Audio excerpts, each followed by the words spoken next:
उसने कहा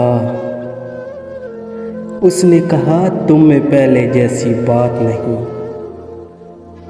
मैंने कहा अब जिंदगी में तेरा साथ नहीं। उसने पूछा क्या अब भी हर किसी की आंखों में डूब जाते हो। मैंने कहा अब किसी और की आंखों में वो बात नहीं। उसने पूछा क्यों इतना टूट कर चाहा मुझे। मैंने कहा इंसान हूँ, मुझ में पत्थरों वाली बात नहीं। उसने पूछा क्या मैं बेवफा हूँ।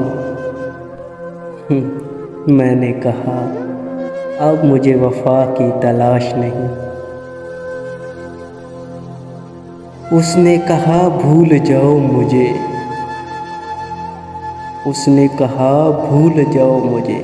मैंने कहा तुम हकीकत हो, कोई ख्वाब नहीं। तुम हकीकत हो, कोई ख्वाब नहीं।